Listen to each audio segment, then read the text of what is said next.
Of people are starting to gather to party into the new year after storms threatened to wreak havoc earlier today.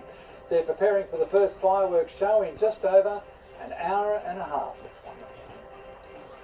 And as we count down to 2018, it's only fitting to take a look back at the year that was. 2017 has been one of change and resilience for Queenslanders. Our state was damaged from Townsville to Coolangatta by a massive cyclone, and we delighted in the crowning of a world champion who won against the odds. Here's some of the biggest news stories of the past 12 months. Cyclone Debbie swirled in off the Pacific with wind gusts up to 260 kilometres an hour. Crossing the coast in daylight around Bowen gave us the rare opportunity to see the fury that comes with a Category 4 storm. This is the absolute power of a cyclone in full flight. It looks like the raging white sands from the Sahara Desert, but that is water and it is moving at an incredible speed. The roof in the building opposite looks like it's about to be torn off very shortly. The wind gust is still building here. While Debbie's destructive force whipped the mainland, it devastated some of the country's world-renowned tourist islands. The main thing is, you've got your help, and we'll just keep going, we'll just keep plodding along. The deluge that came with the cyclone pummeled right down the coast. Although slow-moving, it dropped a year's volume of rainfall in a few hours. This is just one of dozens of rescues. At one point, even the rescuers needed help. Overflow surged into suburban areas and towns rarely touched by flooding. It left behind heartbreak for thousands of Logan families. What have you lost? Oh, everything. Just we've all got left is pets and clothes. The damage bill hit $2.4 billion. 14 deaths were attributed to Debbie, making it the deadliest cyclone since Tracy in 1974. We're going to have to be better prepared for the next one because this will be repeated. A policeman gunned down on the job a few weeks later reaffirmed the state's appreciation for its thin blue line. Father to three, Senior Constable Brett Ford, died protecting a colleague when a crazed gunman peppered his patrol car with rifle shots. You were a fantastic husband to me and father to our children. I promised to raise our children with the values you held dear. You were my hero and my soulmate, and I will love you forever. One of the state's longest cold case murder investigations was solved with the conviction of 78-year-old Vincent O. Dempsey. He was found guilty of killing Barbara McColgan and her two daughters in 1974 to conceal links to the Whiskey A Go-Go nightclub fire that killed 15 people. Barbara, Leanne and Vicky were lured from their homes by people they considered friends and suffered unimaginable violence and cruelty. The true pain of international terrorism touched a Queensland family in June. 21-year-old Brisbane nanny Zara Zelenak was one of two Australians killed in the London Bridge attack. It was also the month Ipswich Mayor Paul Casale ended his 13-year reign at council.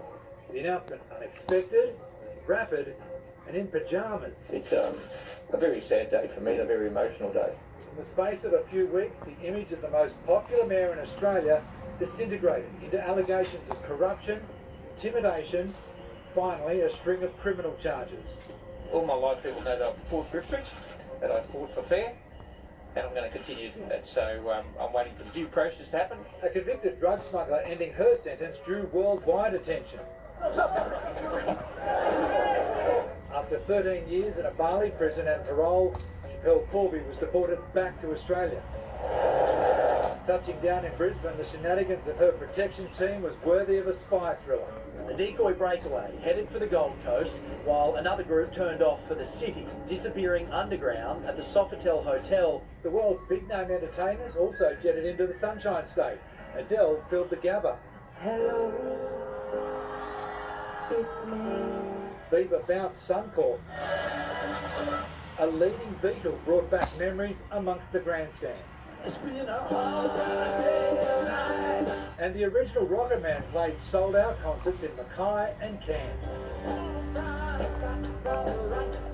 From a heartbreaking story of lives lost at sea came the image of the legendary Queensland fighting spirit. Fisherman Reuben McDornand's reunion with his wife after his trawler sank with 6 mates on board was simply striking. 2017 was also an election year. After 4 weeks of stunts, Adani protests, shopping centre strolls and a battler bus, Queenslanders cast their vote.